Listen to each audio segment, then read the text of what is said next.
Hey there, A's Day fans. Welcome to our Monday edition of our show.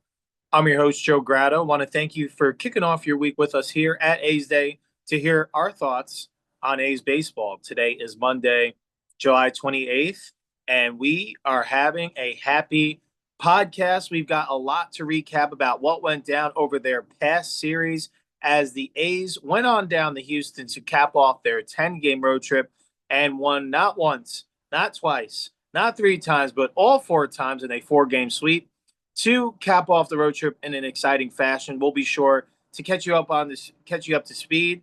And there just may have been some MLB history made, so you have to hear our thoughts and what we touch upon in terms of the standout performer of perhaps the greatest game ever played.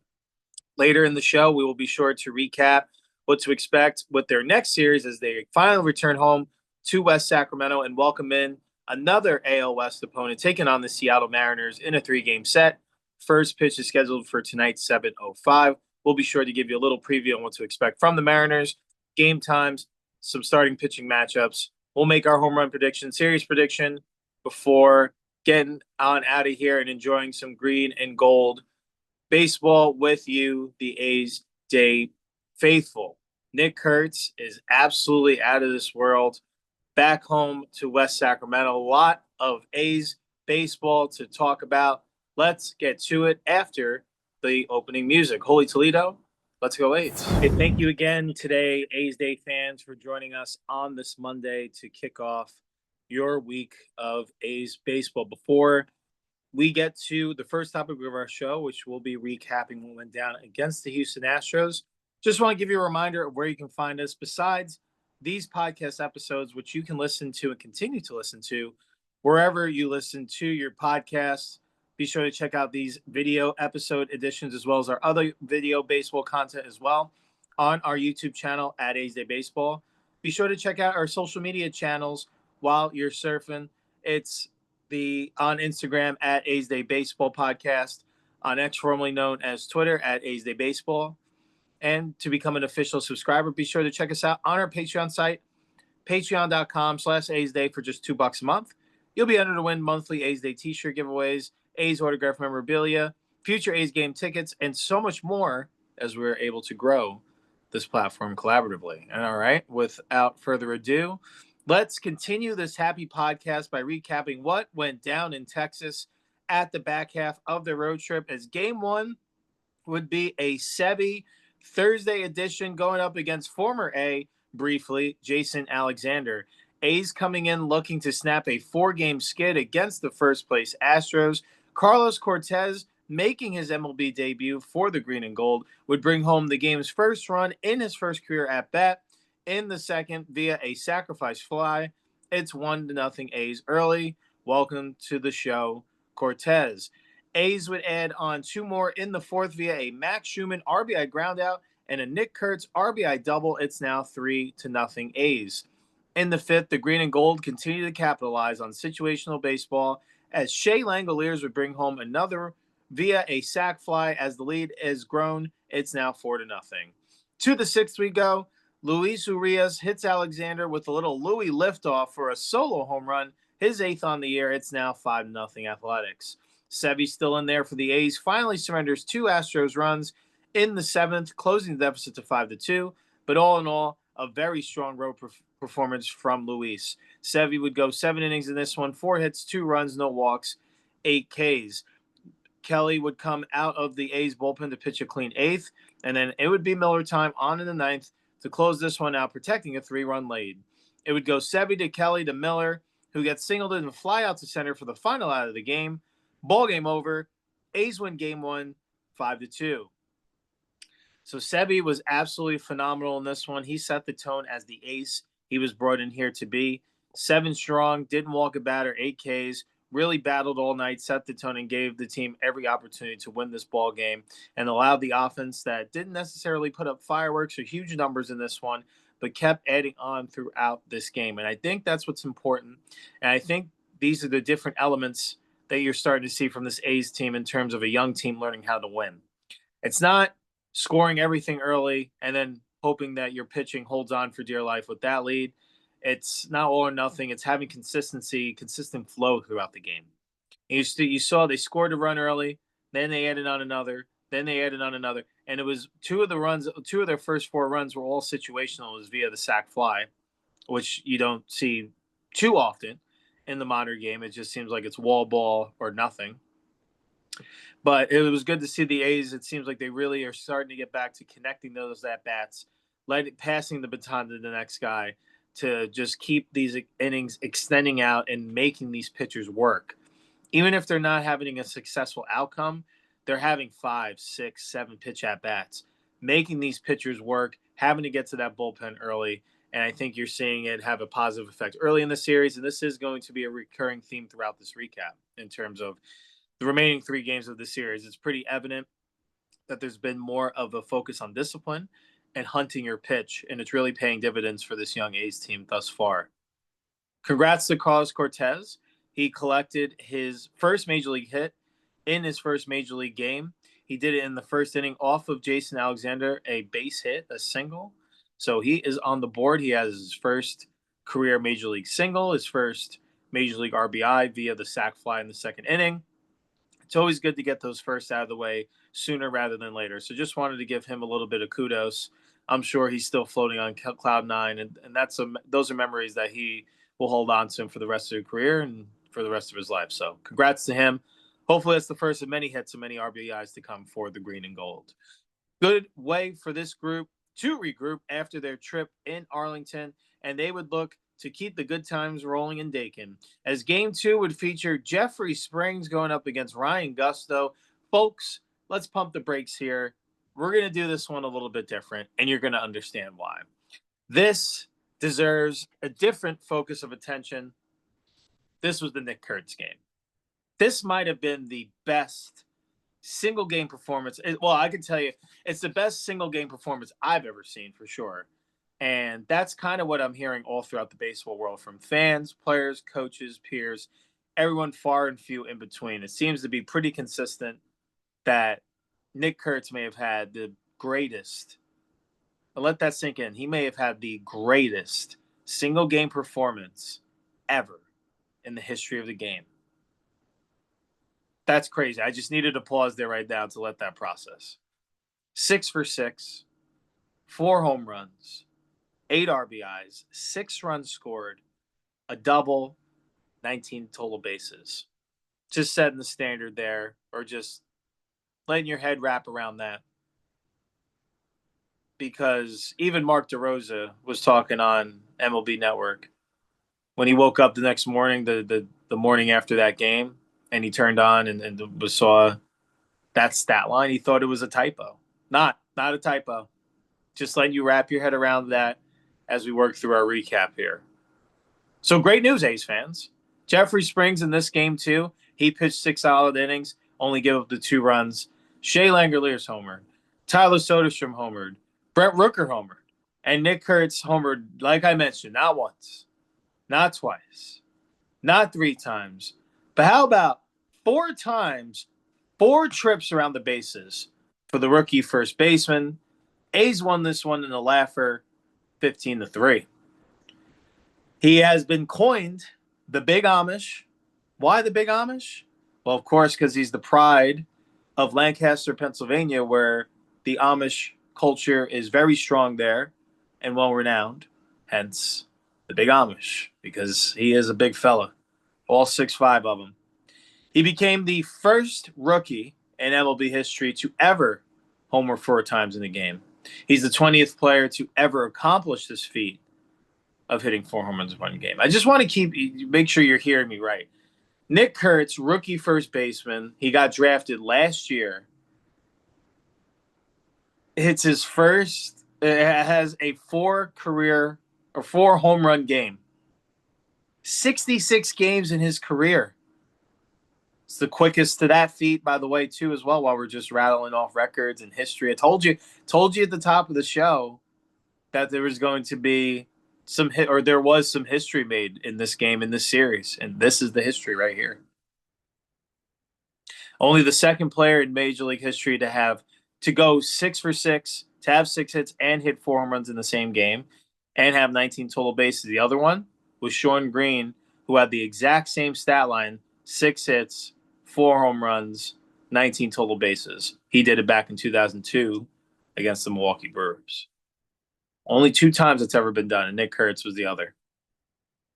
And like I mentioned, that he's the quickest to ever accomplish the feat, 66 games. The quickest before that was by Mark Whiten, who did it in his 425th game back in 1991. So that was a record that stood for quite some time, and Nick Kurtz shattered it in under 100 games. That's just insane. I think the more that we dig deeper into the stats and the facts, it just blows my mind even more. It's just beyond awe-inspiring here. So he may have just gone out and clinched the Rookie of the Year just like that. For months, it was Jacob Wilson, starting shortstop in the All-Star game, second in hits, second in batting average, running away with it. And then since June 5th, and then this tear that Nick Kurtz has been on for the month of July, he may have just come up and took it from his teammate. I told you a couple episodes a game as well that this is going to be a fun little battle. A good competition, good healthy competition. And it seems like in the second half, Wilson's been a little bit beat up here. So that's not quite the offensive production that he did in the first half of the season. And Nick Kurtz is out of this world, just mashing home runs all over the ballpark. Oh yeah, he went on to get not to spoiler, he went on to be the named AL Player of the Week back-to-back weeks, by the way. Oh yeah, because he went 15 for 25, which is good for a 600 batting average and 5 home runs in the week. He is the second A's player in franchise history to be named Player of the Week back-to-back weeks, joining Tony Armas, who accomplished the feat back in 1981. So again, Nick Kurtz made history this weekend. The big Amish, the big fella. If you didn't know, now you know. He made a big statement and is being revered on the national stage, being considered, being called potentially the best first baseman in baseball. Would be hard to argue against that. Don't want to be too biased there. But at least, in terms of his offensive production, don't know anyone who's been, at least for this month, for this stretch, at least since that June 15th, who's been as dialed in as Kurtz. Over the month of July, he's just leading not just the American League, all of the majors in the following categories. Batting average, 425 for the month. On-base percentage, 494. A 1.082 slug. 13 doubles. 22 runs scored. 11 home runs. 27 RBIs. Well on his way to earning his second AL Player of the Month. Don't want to jinx him, but, with it being July 28th, someone would have to go off and have an insane last few days here. Then Kurtzy's got that one in the bag. So just wanted to make sure that was the highlight of Game 2. I just wanted to mention, the guys that homered, the pitching of Jeffrey Springs, he did well. But this is what it deserved. In front of his family, his godparents are there. Nick Kurtz, he hits 4 home runs. He does something no other rookie has ever done. And it seems like it couldn't happen to a much nicer guy. So hats off to Nick Kurtz. Legendary performance. And hopefully we get the pleasure of sitting down and talking about it for the A's Day audience. If you are listening to Nick Kurtz or someone from the A's, we would love to chat with him to relive that night and just kind of talk about hitting, talk about baseball, A's, anything. We're down. We would love to get to know the big fella. So congrats to Nick Kurtz. His history made over the weekend, indeed. And also congrats on being named the AL Player of the Week for back-to-back weeks. I guess first and second of many to come in what promises to be and hopes to be an illustrious career. But he is certainly making a ton of noise with his thunderous bat early and often. So it's been something quite impressive to see. With the A's winning the first 2 games and witnessing Nick Kurtz, perhaps the greatest individual game performance in MLB history, you wonder how the A's would bounce back for that and respond. Jacob Lopez would be taking the hill for the A's in Game 3, going up against Hunter Brown. A's looking to clinch the series. Brown, an AL All-Star and pitching like a Cy Young Award winner. A's would be facing a tough customer. And, well, they welcomed him right to the game as Brent Rooker gets the party started via an RBI double in the top of the first to bring home Nick Kurtz. It's 1-0 A's early. Would remain that score until the sixth. Both offenses, they grinded out at bats. They just couldn't put anything across on the scoreboards, but they did get to both bullpens early as they knocked out Lopez, who couldn't get through five, and the A's knocked out Hunter Brown, who couldn't get into the sixth. Lopez, he went 4 1/3 in this one. Only the 2 hits allowed, no runs, 4 walks, 4 Ks. So certainly Lopez was solid in run prevention during his time out there. To the sixth we go. A's drove up Brown's pitch count and get to the bullpen. Shea Langoliers would welcome the new reliever to the game and wallop a solo home run, his 16th on the year, homers in back-to-back nights to give them a 2-0 lead. Astros would respond in the bottom half via a Chas McCormick sacrifice fly to bring the game back to within a one-run game. Sean Newcomb would come on for the green and gold to throw a scoreless seventh and eighth. On to the ninth we go. A's looking for a little insurance, and the Law Dog would deliver. Lawrence Butler smashes a 3-run home run to right, his 15th on the year, to give the A's a 5-1 lead. It would go Lopez to Sterner to Newcomb to Miller. Ball game over. A's win again and clinch the series victory against the Houston Astros, winning the first 3 of this 4-game set. So the pitching, absolutely brilliant. Excellent job of run prevention and making pitches in tough, tight situations when they needed to. It was certainly a close one-run game for the majority of this one. Adding that extra pressure, runners on, having to keep it at bay, especially when both pitching staffs are up for the task, and it turned into that pitching duel. And after a 15-3 outburst like that, you can expect to see a type of game where it kind of seems like the pitching will make some adjustments after the offenses have an abundance of success. But nevertheless, it was really key and crucial, I think, for Butler to add those insurance runs in the ninth to take that game from 2-1 to 5-1 to let Miller breathe. He was coming in to close that one no matter what. And obviously it turned into a non-save situation, but nevertheless, all that matters is that you get that third out, that 27th out to get the victory. So A's playing real strong in this series, really taking it to a first-place team, probably turning some heads, but you can see this coming. A's really, they're coming together. Obviously, they had a tough series in Texas, but all in all, in the second half, they really seem to start to be coming on. It's kind of all clicking. The pitching is feeding off the offense and vice versa. They're playing better defense. They're running the bases better. Guys are executing. Young guys are playing with more confidence. It's all the vibes that you want in the clubhouse that is moving in a positive, in the right direction of what they are looking to go and achieve their ultimate goals. So they win the series. They absolutely took it to in these first 3. And I thought in this one that it, would be a challenge, and it was, facing Hunter Brown, who did his thing. But I think it was key that the A's didn't give in to anything early, made him work, fouled off close pitches, and lived to fight another pitch. And that became contagious up and down the lineup, and getting to that bullpen early really paid off. And I think, like I had already mentioned, I think Butler with that kill shot, that's what winning does.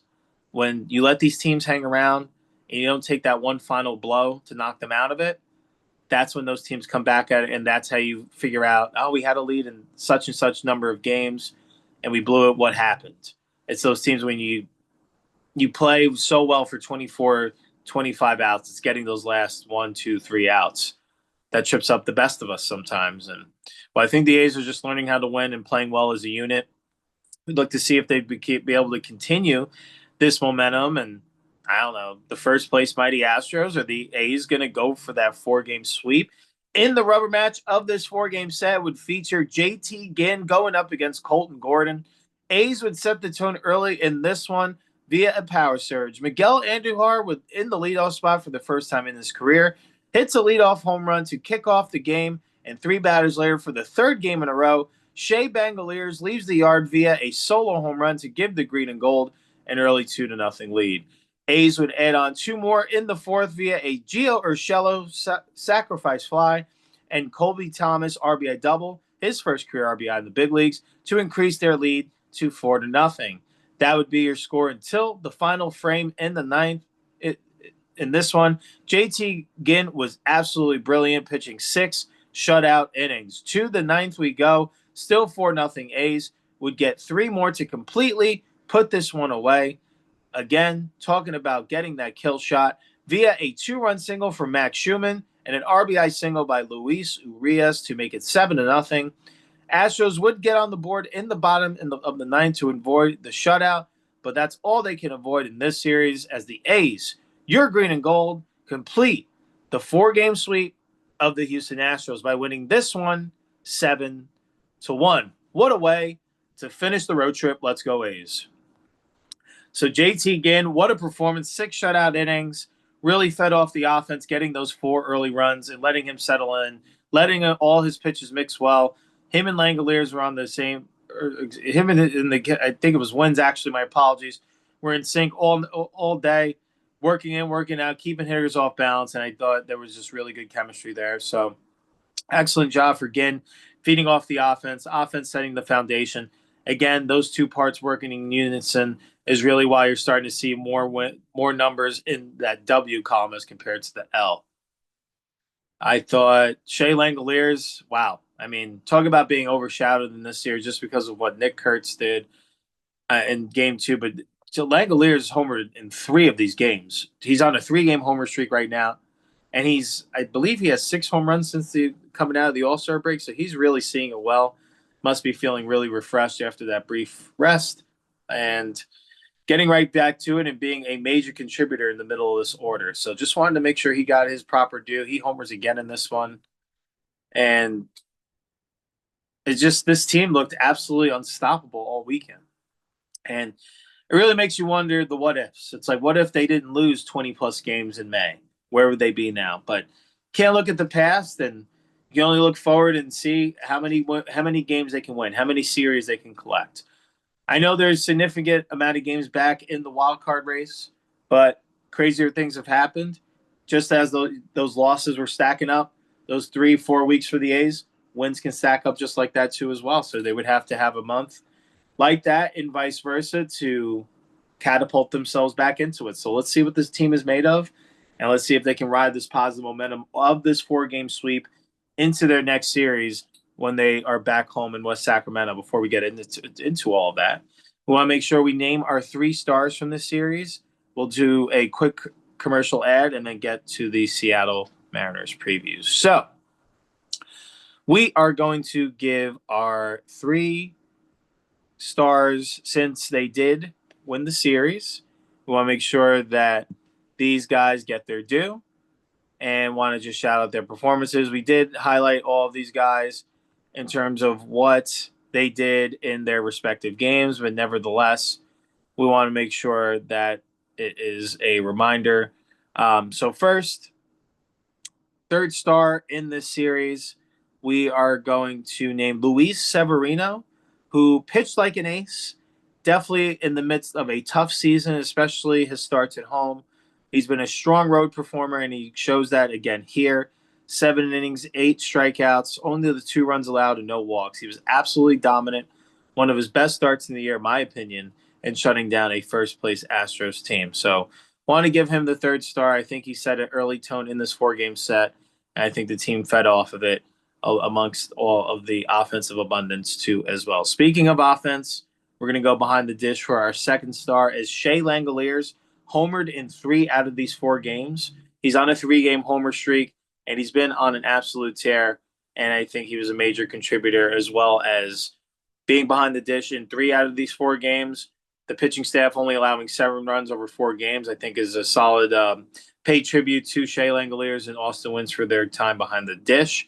I think they called excellent games, controlled the pitching staff as well as they could, pitching to the scouting reports, and I think they couldn't have executed much better. So just want to make sure Shea Langoliers gets his due, besides all the home runs he's been hitting, but also for what his work behind the plate. But because I do think that does get overlooked, and obviously it's a very unforgiving position on the body too as well. So those guys deserve all the love, especially when there's positive things going on. Then our 1st star, I think this is a given, but we're going to say it anyway. 1st star of this series belongs to the Big Amish, Nick Kurtz. He hit 4 home runs in game 2 of this series, was named AL Player of the Week. He went 15 for 25 over the week with 5 home runs. He hit 600, just absolutely dominant. It looks like he's playing a different game, and he's hitting it to all parts of the field. He's hitting oppo home run, dead center, dead pull in a 2-0 count fastball. He just turns around on it. He's just the pure definition of keeping it simple, keeping it relaxed, staying on that backside, and just hitting it where it's pitched. And with the size of him and the thunder in his bat, the ball's going to fly off. And if you haven't gotten a chance to check out Nick Kurtz, be sure to tune in because you don't want to miss any of his at-bats. It's always going to be worth the price of admission. It's always going to be worth your viewing time at home.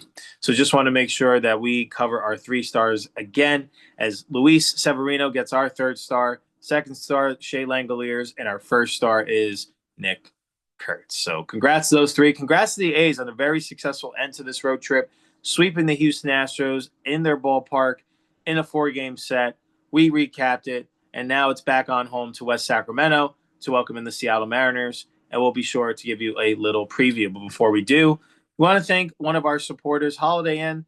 They welcomed us into their downtown Sacramento arena location to capture content for a weekend earlier in July. So we want to do a quick ad read. Be sure to check them out the next time you're in West Sacramento, and then we'll get to the back half of our show. So don't go anywhere. We'll be right back after this ad read, back after this. Stay at our downtown Sacramento hotel. Stay, work, and play at Holiday Inn Sacramento Downtown Arena near the shopping, dining, and entertainment of the historic Old Sacramento waterfront. A 15-minute drive from Sacramento International Airport. Their downtown hotel is a few blocks from the Golden One Center and downtown Commons and a short walk from the California State Capitol and Safe Credit Union Convention Center. You can host meetings and events in their boardrooms and ballrooms. Work out in their fitness center and take a dip in their rooftop pool. Enjoy breakfast at Cypress Grill or gather with friends and colleagues for dinner and drinks. Unwind in their comfortable rooms and suites with amenities and cityscape views. They are the ideal choice for your Sacramento adventure. Be sure to check out the Holiday Inn. Stay there for your next trip to the capital city. All right, back to the back half of our show. It is time for us to give you a little preview of the A's next opponent as they are welcoming in the Seattle Mariners. Like I mentioned, another AL West division opponent. They've been very familiar with that. I think this will complete 10 games in a row at Series N against AL West opponents. So, like I said, familiarity sometimes can be fickle and sometimes it can be a friend. So, really good to see how the A's respond after such high emotion and such positive outcomes on the road. Let's see if they can bring that back home to West Sacramento against another competitive potential postseason bound team. As the Seattle Mariners come in with a record of 56-50, which is second in the American League West. They are led by manager Dan Wilson, former catcher for the Mariners. And in their last series, they split a 4-game series 2-2. They won against the Los Angeles Angels of Anaheim. They won game 1 4-2, lost 3-2, won 7-2, lost 4-1. So they both traded shots, ended up with the 2-2 split. Now, in terms of how the Mariners performed statistically, offensively, the Seattle Mariners are certainly a power threat. They have clubbed it was the 5th. Yes, they have clubbed the 5th most home runs, tied for 5th with the Arizona Diamondbacks with 148 home runs in all of baseball. They are right in the middle of the pack. They're hitting 245 as an average as a team. And, to round it out, they are 12th in Major League Baseball with 484 runs scored. So certainly more offense than typically expected from a Seattle club. And we'll give you some hitters to watch and some big influences on what factors could have contributed to that. Typically, this team relies on its pitching, but due to injuries and some guys coming in and out of the rotation and back into the bullpen, seeing a slight shift from this focus, but can potentially see them pick it up in the second half. So they're right around league average in terms of team ERA. They are 14th in baseball with a 3.87 team ERA, so a little bit below their standard, but typically nothing to sneeze at. In terms of generating the strikeout, they are 13th, registering 897 strikeouts as a staff. And then they have done, and again, a slightly below average job, but they've walked 330 batters, which is 18th or the 12th most in baseball. So this team just seems to perform well situationally, and that's what has come out in terms of the offensive production, being able to support the pitching staff a little bit more than usual. They are 6 games over 500 and making that charge to try to secure one of those wild card spots or potentially even make a push for the AL West crown. So we're going to give you 3 hitters to watch, then get to the pitching matchups and start times. So on the Seattle side, we're going to give you the catcher, Cal Raleigh, the big dumper. He's been one of baseball's biggest storylines. He's having a career year. He's hitting 257 on the year with 41 home runs, which leads all of baseball with 86 RBIs and a 986 OPS. He is 8 away from setting the all-time single season home runs hit by a catcher, which was previously set by current catcher for the Kansas City Royals, Salvador Perez. Next hitter to watch is center fielder Julio Rodriguez, who has been rather hot at the dish over the last 2.5 weeks or so. The All-Star is hitting 255 on the year with 18 home runs, 55 RBIs, and a 746 OPS.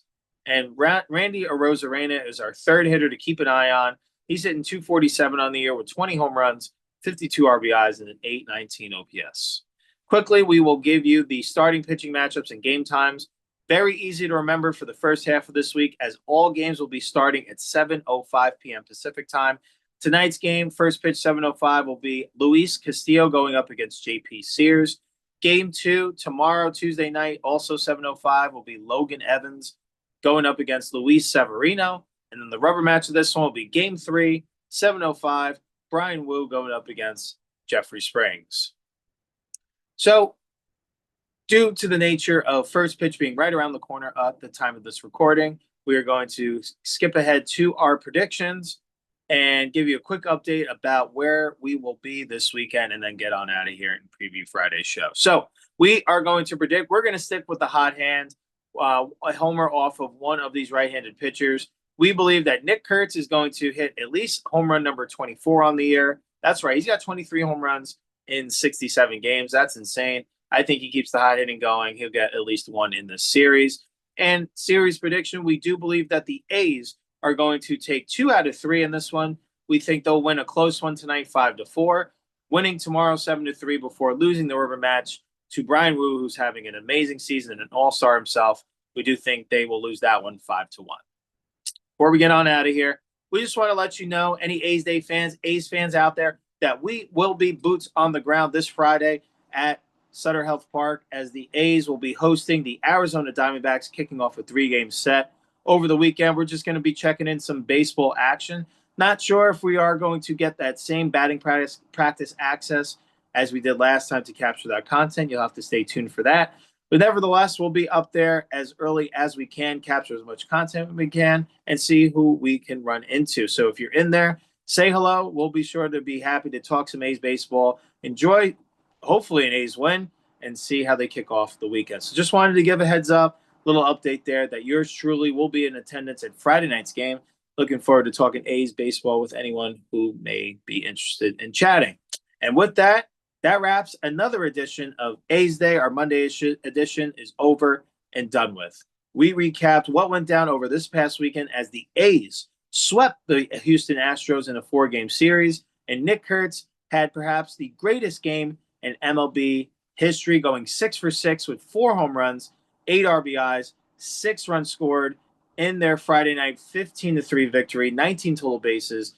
No rookie has ever done that. He had a historic night for the ages. Take a bow, Mr. Kurtz. The big fella is now known on the big stage. That was his welcome to the show. We went on later in the show to give you a little brief preview of what to expect with the Seattle Mariners in town A's kicking off a homestand after concluding a 10-game road set. Then we just gave the people a little heads up that we will be up in West Sacramento to check out the A's taking on the Diamondbacks for the first of 3 up in that series. So we'll be back on Friday's show recapping what went down against the Mariners, and we'll be sure to give you a preview of what to expect against the Diamondbacks, do a little trade deadline chatter, and any other A's news that we do believe is worth to note. That's all. Once again, I'm your host, Joe Grado. Thank you for spending part of your Monday with us. Enjoy A's baseball. First pitch is right around the corner, 7:05 p.m. tonight. Holy Toledo, let's keep it going. Let's go A's.